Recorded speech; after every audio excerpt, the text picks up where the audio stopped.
Bonjour à vous tous et à vous toutes, bienvenue à cette capsule d'introduction. Je qualifierais cette capsule d'obligatoire, je dirais, à ceux et celles qui s'intéressent au thème que je développe dans mon livre sur les relations amoureuses à l'ère des neurosciences et de la pleine conscience. Et j'adresse cette capsule particulièrement aux personnes qui n'ont pas beaucoup fait de pratique de pleine conscience ou de méditation dans leur vie. Parce que ceux et celles qui ont un certain nombre d'heures, je dirais de centaines d'heures et peut-être même de quelques milliers d'heures de pratique, pour ces personnes-là, les thèmes que je développe dans mon livre font du sens sans avoir besoin d'être convaincu par une logique ou autrement. Mais pour les personnes qui sont nouveaux ou qui apprennent, qui commencent dans le domaine de la méditation, de la pleine conscience, bien, ça se peut qu'il y ait des parties de mon livre qui paraissent un petit peu difficiles à comprendre ou indigestes. C'est pourquoi je dédie ou je dirige cette capsule spécialement aux personnes qui sont moins initiées à la pratique de la pleine conscience. Un petit peu pour vous atteindre, ces personnes-là qui m'écoutent dans le moment, réussir à vous atteindre peut-être par une présentation un petit peu plus logique, point par point, pour vous montrer la cohérence, la logique qu'il y a derrière l'approche que je propose dans le livre. C'est pas une logique si évidente que ça. Je vais vous donner un petit exemple là, pour qu'on comprenne. Vous savez, l'expérience qu'on a tous les jours de fonctionner, c'est une expérience qui, pour beaucoup d'entre nous, fonctionne très bien à différents moments de nos vies.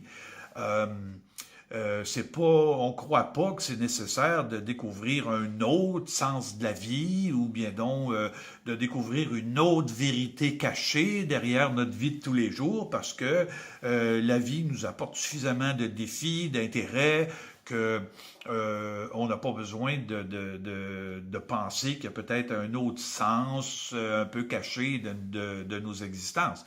Et ça, c'est tout à fait normal. En d'autres mots, ce qui est familier, ce qui est convenu, ce qui est habituel, on n'est pas porté à le remettre en question dans nos existences. On vit nos vies de tous les jours, on mange, on boit, on aime, on va travailler et puis ça fonctionne. Plus ou moins, selon les personnes, selon les étapes de nos vies. Pour la majorité d'entre nous, cependant, si on veut être honnête, c'est pas le bonheur parfait pour grand monde. La plupart d'entre nous, à différents moments, ou même le plus souvent, on est insatisfait, on cherche toujours autre chose. Alors pourquoi on est toujours à la course d'un plus grand bonheur, de plus d'auto, de bien-être, de maison, d'argent? Une fois qu'on a réalisé des ambitions, on veut en réaliser d'autres. Alors ça veut dire qu'il y a chez tout le monde, dans notre vie habituelle, une sorte de manque ou d'insatisfaction qu'on cherche continuellement à combler. Et puis, on espère continuellement pouvoir atteindre des plus grands sommets, mais on réussit pas toujours, ou quand on réussit, bien, c'est pas le bonheur total. Alors, je vais comparer un peu cette façon habituelle de vivre qu'on remet jamais en question parce que nos voisins ne remettent pas ça en question, notre société ne le remet pas en question, pourquoi on remettrait ça en question? Je vais comparer ça à l'expérience du temps et de l'espace que Einstein a réussi à ébranler. Vous savez, chacun de nous, on a une expérience tout à fait convenue du temps et de l'espace. Le temps se déroule avec les secondes, les minutes, les heures, les semaines, les mois, les années. Personne ne va songer à remettre ça en question. L'espace est mesurable avec des mètres, des kilomètres, tout ce qu'on vous, toute forme de mesure, les pouces, les pieds, Alors, l'espace est convenu, on s'est habitué à ça, et puis personne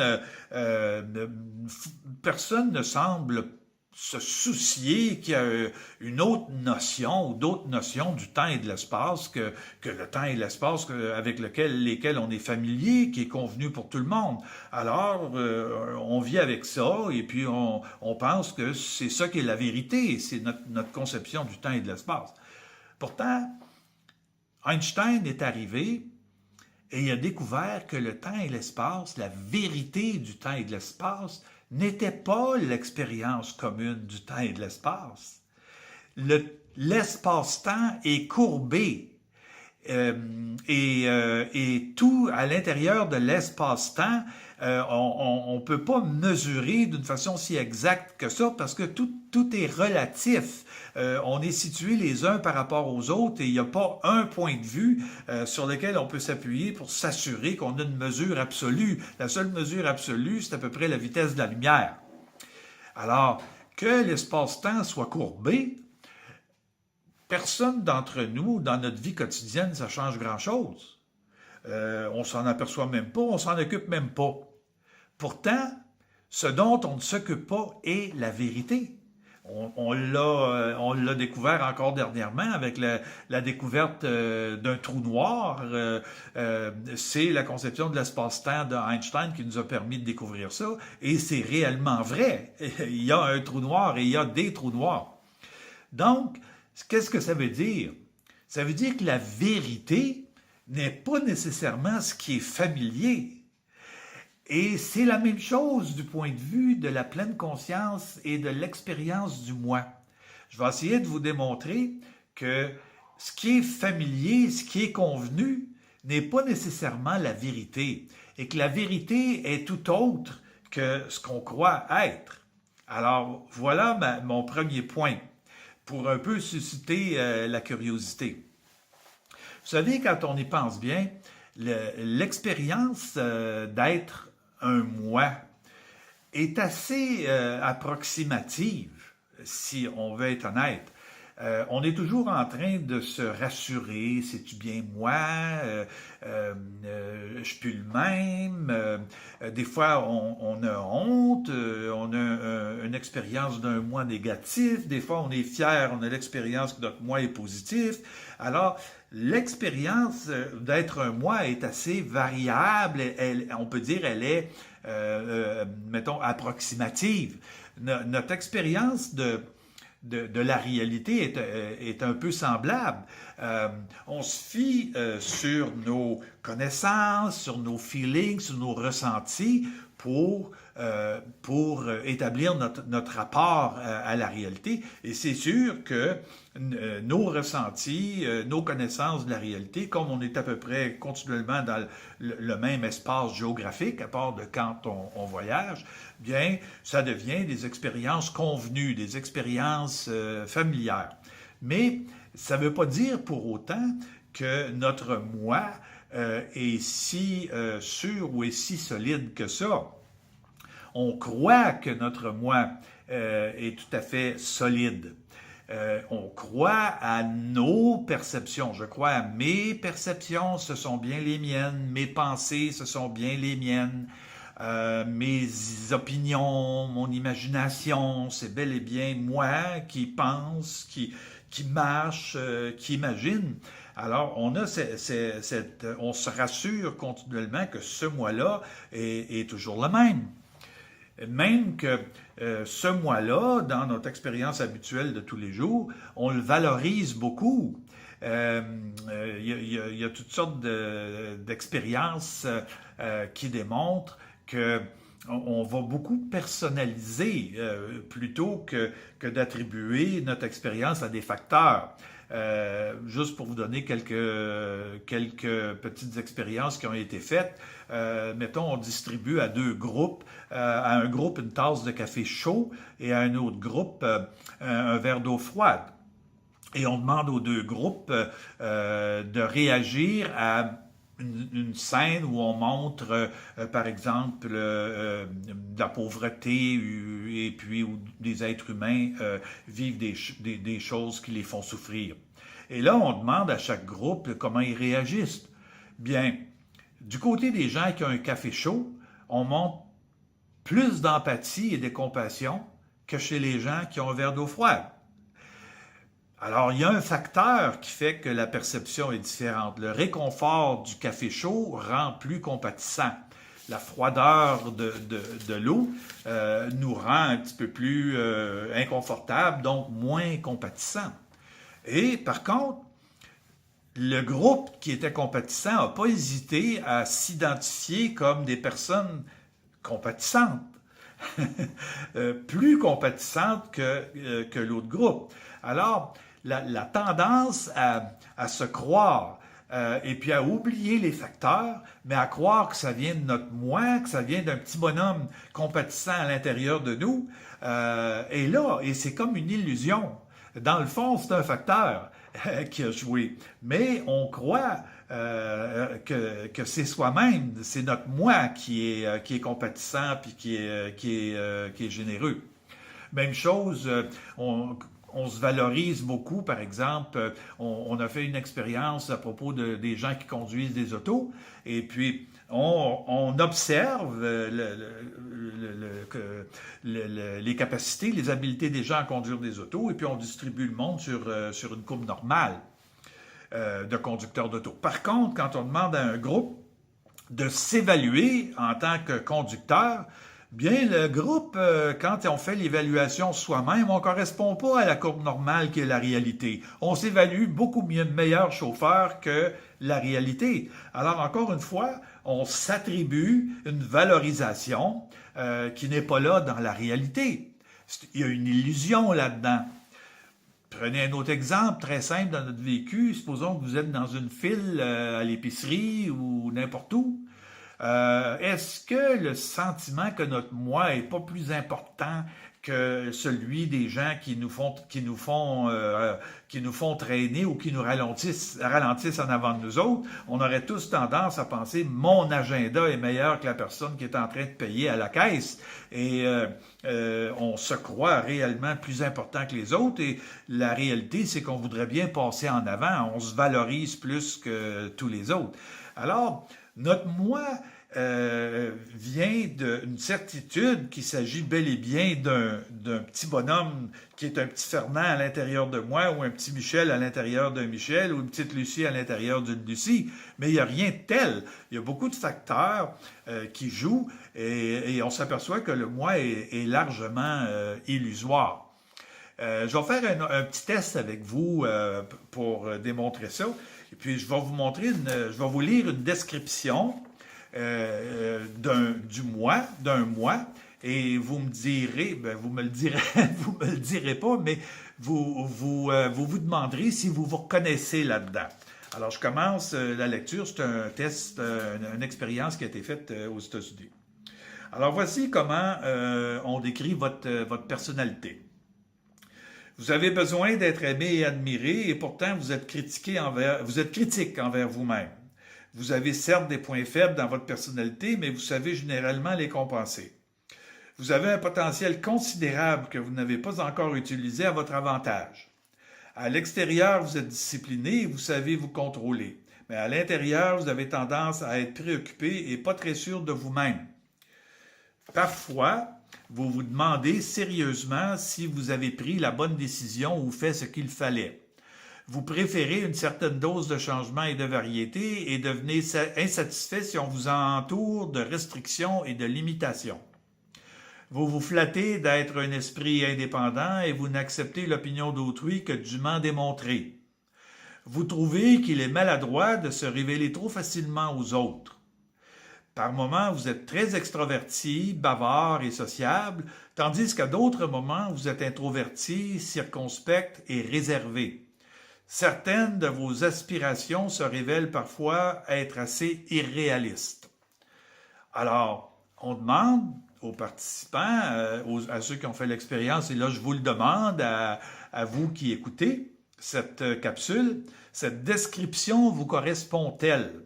ces traits de caractère vous résument-ils assez fidèlement? Et, évidemment, j'entends pas vos réponses, mais dans l'expérience qui a été faite, la très grande majorité des participants se sont reconnus dans cette description-là. Et j'imagine que si c'est le cas dans cette expérience-là, qui était un échantillon comme un autre de personnes humaines, c'est probablement le cas pour vous aussi qui écoutez cette capsule. En tout cas, moi, pour ma part, quand je l'ai lu, où je me reconnaissais assez là-dedans. Pourtant, c'est une description très vague d'un moi. C'est une description très très vague, où c'est très nuancé, on tient compte des différentes tendances de l'être humain, mais on est tous à peu près certains, chacun, que ça correspond bien à moi. Qu'est-ce que ça démontre? Ça démontre qu'une description très vague, approximative, peut correspondre et peut se transformer en une sorte de certitude que ça correspond bien à moi. Alors, vous voyez, on est tous pris dans l'illusion et on a tous besoin de se confirmer que quand on a des concepts comme ça ou une description, ça c'est bien moi. Alors on a toujours besoin de se voir dans le miroir, c'est bien moi, de vérifier est-ce que c'est bien moi, comment les autres réagissent par rapport à ce qu'on est, c'est bien moi. Alors vous voyez, au fond, il y a une approximation, une illusion, une incertitude par rapport à notre identité profonde, mais on se convainc continuellement que notre moi, c'est vraiment comme un petit bonhomme avec notre prénom en dedans de nous, qui est invariable, c'est comme une entité, une âme qui existe de tout temps. Et ce serait une illusion, cette croyance serait une illusion qui est à la racine de beaucoup de problèmes dans nos vies sans qu'on s'en rende trop compte. Alors voilà, c'est quelques exemples qui visent à démontrer que même si on se croit certain d'être un moi immuable, une sorte d'entité qui ne change pas, même s'il y a beaucoup de variétés dans notre vie, que cette croyance-là est illusoire. C'est sûr qu'on existe. Notre existence n'est pas une illusion. Mon existence existe, j'existe réellement et je suis un point de vue unique sur le monde et vous êtes un point de vue unique sur le monde, vous avez un côté unique. Alors, on existe réellement et notre côté unique existe aussi. Mais est-ce que ça veut dire que la vérité de ce point de vue unique-là, c'est ce qu'on pense être notre moi? Voilà la question qui nous est posée.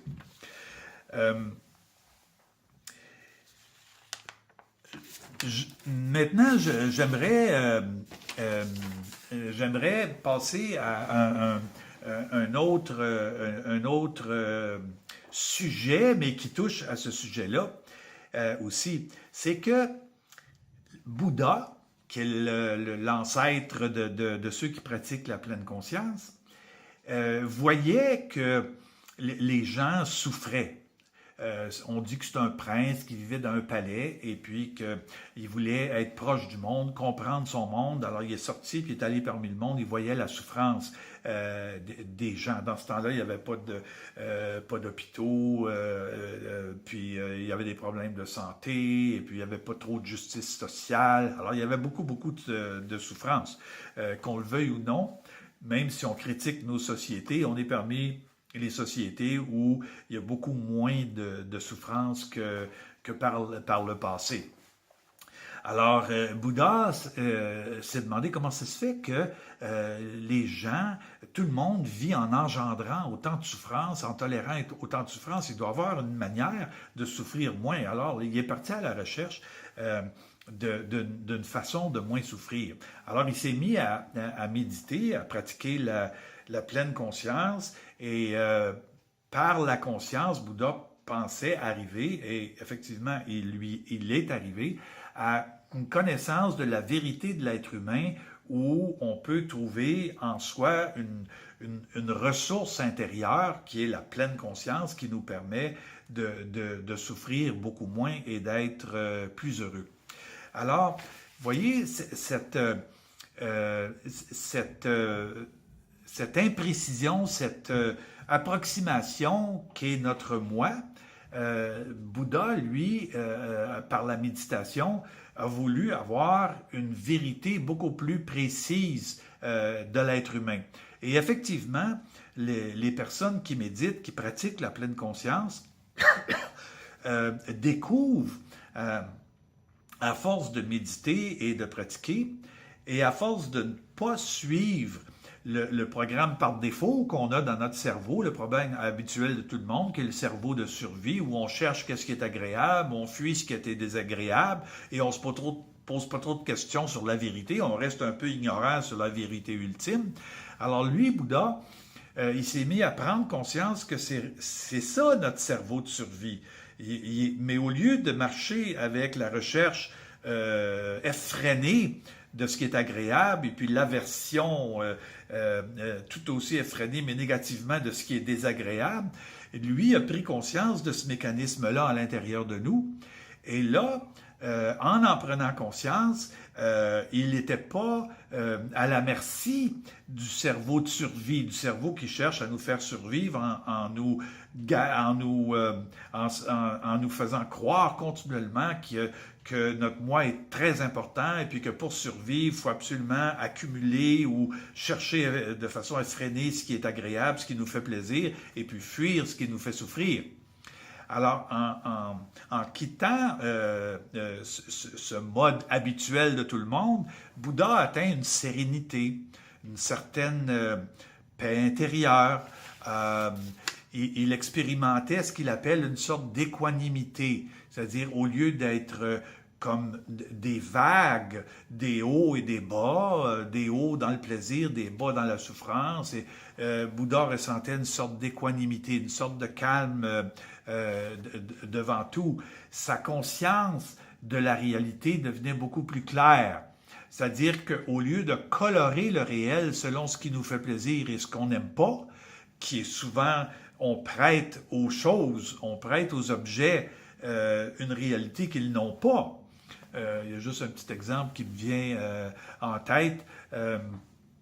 Quand, par exemple, j'ai entendu quelqu'un j'étais en visite, puis quelqu'un me disait « Ah, mon lave-vaisselle, je l'aime pas, il lave mal. » C'est comme si on prête au lave-vaisselle une âme, on l'aime pas, il n'y a pas des bonnes intentions parce qu'il lave pas bien. Alors, vous voyez, on prête au monde qui nous entoure une essence ou une qualité d'être selon ce qui nous fait plaisir ou ce qu'on n'aime pas. Alors, Bouddha, lui, est arrivé en remarquant ça, en prenant conscience que c'est comme ça qu'on fonctionne, bien, il a atteint une plus grande clarté par rapport à ce qu'est la réalité. Alors, au lieu de se laisser prendre au jeu de prêter une essence aux choses selon ce qu'on aime et ce qu'on n'aime pas, il voyait les choses telles qu'elles sont, exactement telles qu'elles sont, et son ajustement à la réalité, il s'est rendu compte qu'il était beaucoup supérieur à l'ajustement à la réalité qui vient quand on colore le réel faussement. Alors, si on récapitule un petit peu ce qu'on a vu jusqu'à maintenant, c'est qu'on se rend compte que, puis ça c'est les données des neurosciences, les petites expériences que je vous ai racontées, il y en a des dizaines comme ça, on se rend compte que le moi est beaucoup plus ce qu'il croit être que ce qu'il est.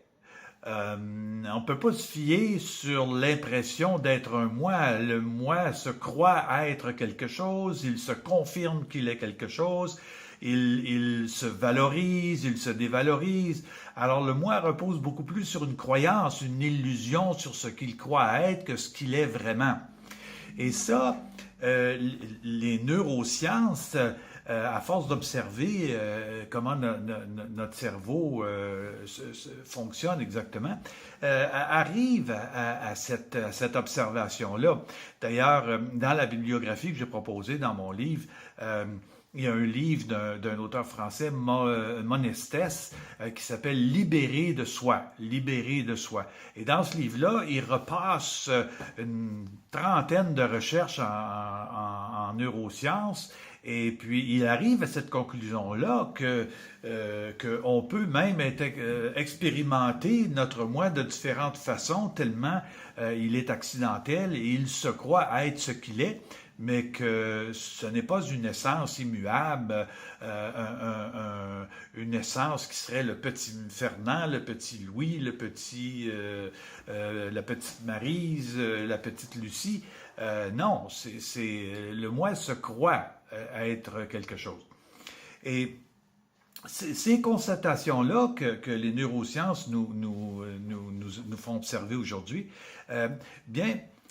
Bouddha était arrivé à cette même conclusion par un autre chemin. Je vous ai déjà parlé de l'expérience de méditation, de pleine conscience que le Bouddha a fait. Et il est arrivé à la même conclusion par le chemin de la pleine conscience que, à force d'observer que son cerveau ou ses comportements ou ses attitudes internes étaient beaucoup dirigés par le plaisir et le déplaisir, la recherche de ce qui est agréable, ce qui est désagréable, Bouddha en est arrivé à une conscience beaucoup plus claire que les constatations habituelles qu'on fait dans notre vécu. Il est arrivé à la conscience, à une clarté de conscience sur ce qu'il est réellement et ce qu'est la réalité. Parce que le moi ne fait pas que se croire lui-même. Le moi projette sur le monde des essences ou des idées sur ce que les choses sont en fonction de ce qui est agréable ou désagréable. Et à ce moment-là, non seulement il se croit, mais ce qu'il le croit sur le monde est tout aussi illusoire. Alors Bouddha est arrivé à cette constatation-là, et là il est arrivé à une conscience claire une fois que la conscience a déblayé toute cette obscurité-là, tout ce côté illusoire, et là, il arrive à une conscience beaucoup plus claire de ce qu'est la réalité, de ce qu'est sa propre réalité. Et il a découvert qu'effectivement, il pouvait se détacher de ce moi-là et de se relier au monde d'une autre façon que d'être obligé de croire en soi parce que c'est une question de survie, parce que le cerveau nous fait croire en nous autres pour nous obliger à réagir pour sauver notre vie.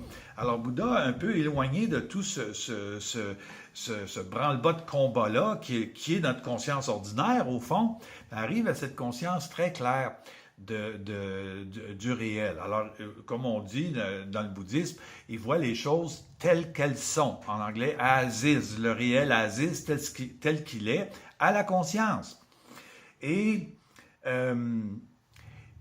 alors, juste pour je cherchais mon idée un petit peu, juste pour résumer, au fond, Bouddha, c'est un peu le Einstein de la conscience, si on peut dire, parce que tout comme Einstein nous a fait découvrir que ce qu'on croyait être la vérité familière de chaque jour sur le temps et l'espace, il nous a fait découvrir que ce n'était pas la vérité.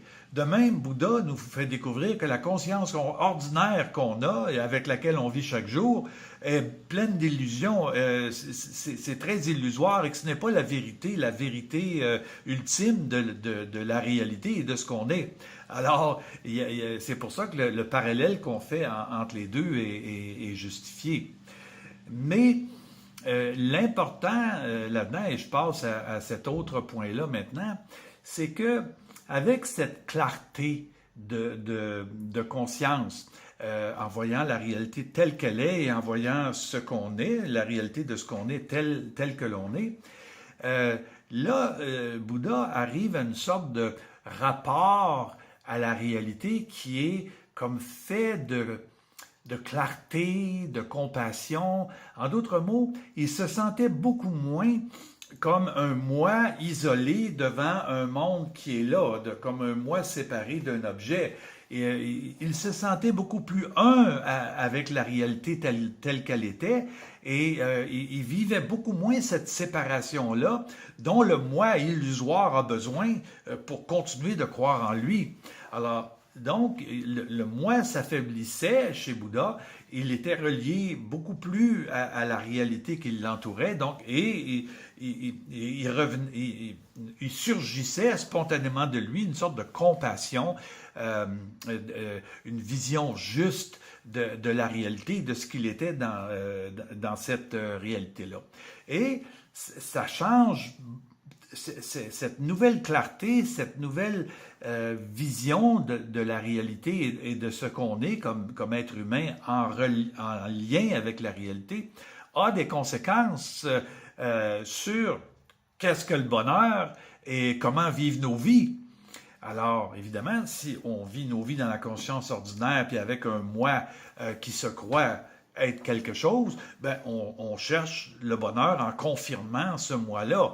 Mais à partir du moment où on se rend compte que tout ça est illusoire, ben, le bonheur est autre. Et je vais vous donner, si vous voulez, un exemple qui vient de Bouddha lui-même. Il vient de Bouddha lui-même parce que c'est dans les premiers textes du bouddhisme qu'on le retrouve et on l'attribue, cet exemple-là, à Bouddha lui-même. Et vous allez voir que toute cette réflexion-là, qui semble un peu compliquée, a des conséquences sur la façon dont on s'ajuste à la réalité. Et on verra plus tard comment ça concerne évidemment la relation dans un couple, entre deux personnes dans un couple. Alors voici ce que Bouddha propose comme réflexion. Alors il dit, supposons que je suis devant une personne qui m'est désagréable, parce que cette personne-là n'a pas elle n'a pas des qualités complètes qui lui permettent de se relier convenablement ou raisonnablement avec le monde. Donc la personne est soit irritée, fâchée, hostile ou arrogante ou méprisante et qu'elle a cette attitude-là envers moi. Alors voici ce que Bouddha dit, je constate que des personnes n'ont pas des qualités complètes pour se relier à la réalité. En anglais, l'expression, j'emploie le mot complet parce qu'en anglais, on parle de, l'expression est plus juste un peu, d'attitude wholesome et unwholesome. Wholesome, ça veut dire que on a des qualités qui sont des attitudes qui viennent d'une pleine conscience de notre rapport avec la réalité telle qu'elle est. Tandis que si on est dans l'illusion du moi et qu'on projette sur le monde des côtés bons ou mauvais, eh bien là, à ce moment-là, on peut avoir cette séparation-là entre soi et l'autre et avoir des défauts ou des attitudes incomplètes d'arrogance ou d'hostilité ou de manque de respect ou de mépris. Alors, là, Bouddha dit, si je suis devant une personne comme ça, voici la deuxième réflexion que je vais poser. Alors, au lieu de vouloir m'en prendre à cette personne-là pour la changer, la réflexion serait la suivante. Si moi, j'avais des qualités incomplètes ou j'étais limité dans ma façon de me relier au monde, bien, je serais aussi quelqu'un de très désagréable pour les autres. Si j'étais comme cette personne-là, je serais très désagréable pour les autres.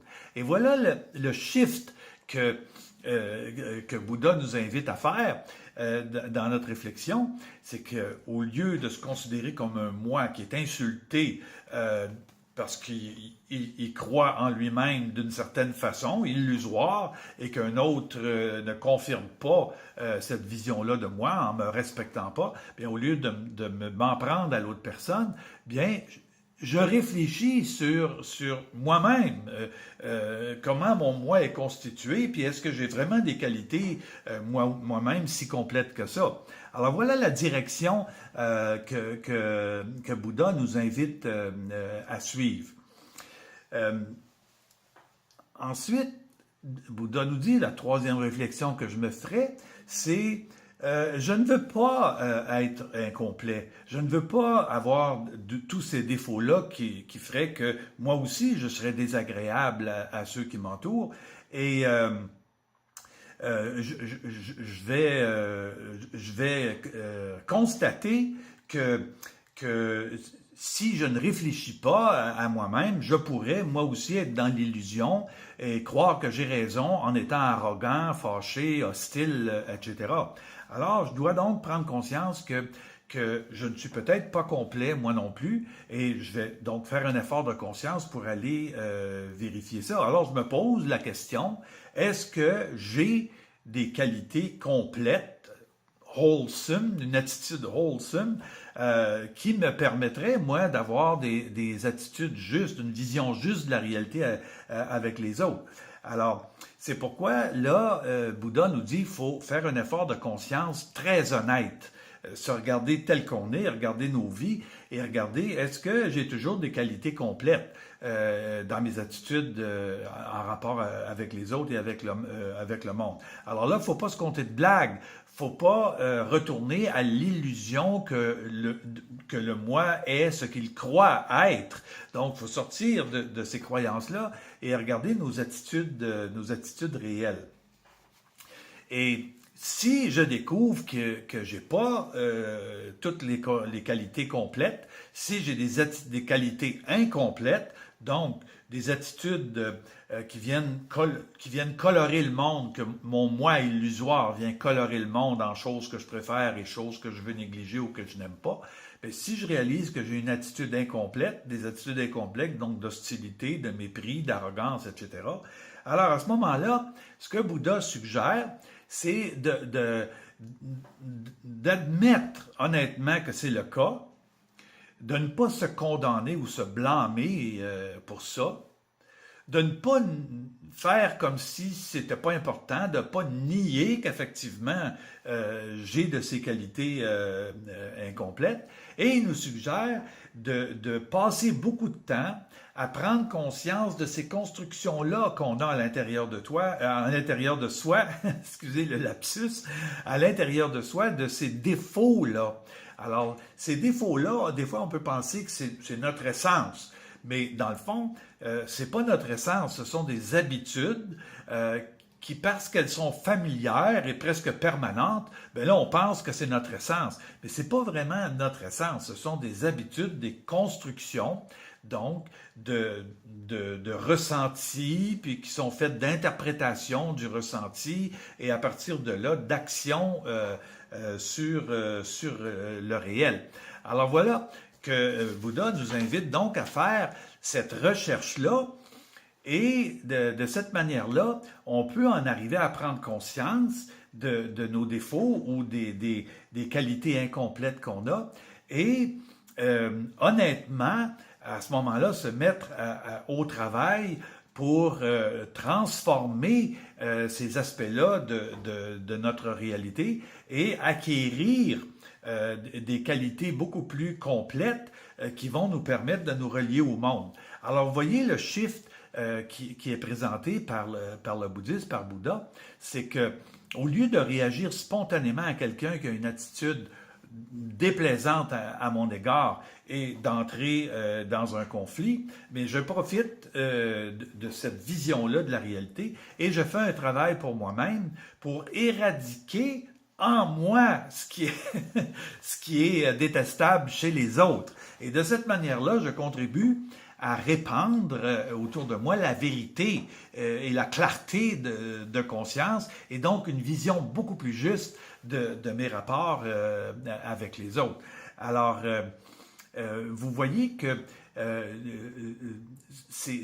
toute cette vision-là, qui est logique, aboutit à des conséquences extrêmement concrètes dans notre vie de chaque jour, et que la pleine conscience, à ce moment-là, rejoint les constats que font les neurosciences. Les neurosciences constatent que notre moi est largement illusoire et que, à ce moment-là, on est aveugle à d'où viennent nos défauts ou nos difficultés à se relier au monde et aux autres autour de nous. Et le Bouddha nous propose une démarche où on sort de l'aveuglement et on arrive à la clarté, à la lumière de de la pleine conscience. Évidemment, cette clarté-là est progressive. On commence par prendre graduellement conscience de soi, et plus on fait des exercices de pleine conscience, plus on devient plus profondément encore conscient des racines de nos attitudes, et au lieu de les projeter partout, puis de blâmer tout le monde, puis d'entrer en conflit avec tout le monde, bien, on fait un travail sur soi, et à ce moment-là, on contribue à... Puisqu'on est en relation avec le monde qui nous entoure, on n'est pas séparés, on contribue à répandre les attitudes justes, la vision juste, qui est faite, au fond, si on veut résumer, là, de compassion. Et c'est là que, pour faire ce travail-là, qui nous est proposé par Bouddha lui-même, les neurosciences viennent encore à notre secours, entre autres, je vous ai parlé déjà du livre de Rick Hanson, Le cerveau du bonheur. Ils viennent à notre secours parce qu'on profite, nous, des connaissances des neurosciences que Bouddha n'avait pas.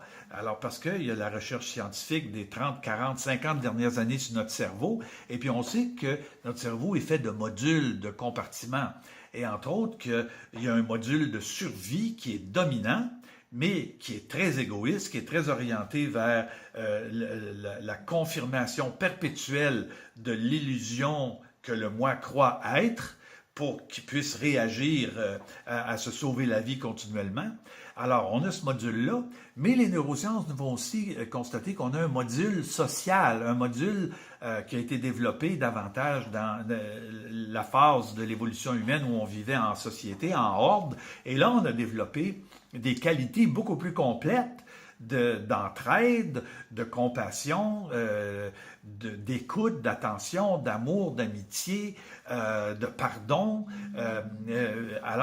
de regret aussi. Alors, on a développé toutes ces qualités beaucoup plus complètes. Malheureusement, ce que les neurosciences nous disent aussi, c'est que le cerveau de survie, les automatismes qui préside à l'illusion de ce qu'on est, ce cerveau-là est beaucoup plus fort que le module social plus complet qu'on a dans le cerveau. Alors, c'est pour ça que aujourd'hui, on réalise que oui, on peut arriver à atteindre les qualités plus complètes dont nous parle Bouddha, mais en s'entraînant à aller chercher régulièrement les ressources qu'on a dans le cerveau social. Alors, c'est pourquoi, dans mon livre, je donne beaucoup d'exemples de pratiques ou d'applications qu'on peut faire, justement, pour être plus dans la vérité, être plus de cultiver davantage les qualités plus complètes, en anglais, on dirait wholesome attitude, de sorte que on devient un meilleur compagnon, une meilleure compagne. Et imaginons, je termine là-dessus parce que dans d'autres capsules, je vais développer ça davantage, mais imaginons dans un couple où chacun des membres du couple suit cette attitude-là de développer à l'intérieur de soi les qualités les plus complètes pour entrer en relation avec l'autre. Alors, vous allez voir en suivant, peut-être en lisant mon livre ou en suivant les capsules, que ça simplifie énormément la vie de couple. Et au lieu d'être tout mêlé dans ce qu'on blâme chez l'autre, on projette sur l'autre, chacun atteint une plus grande vérité sur lui-même et sur elle-même, et l'amour est d'autant plus vrai. Alors voilà, je conclus ici mon introduction en espérant que toute cette grande perspective-là pourra vous motiver à poursuivre la réflexion, soit avec mon livre ou dans mes capsules. Et là, le développement que je donne dans mon livre dans les capsules est plus orienté là, vers des situations concrètes de couple. Alors voilà, je termine là-dessus. Merci d'avoir écouté et à la prochaine. Au revoir.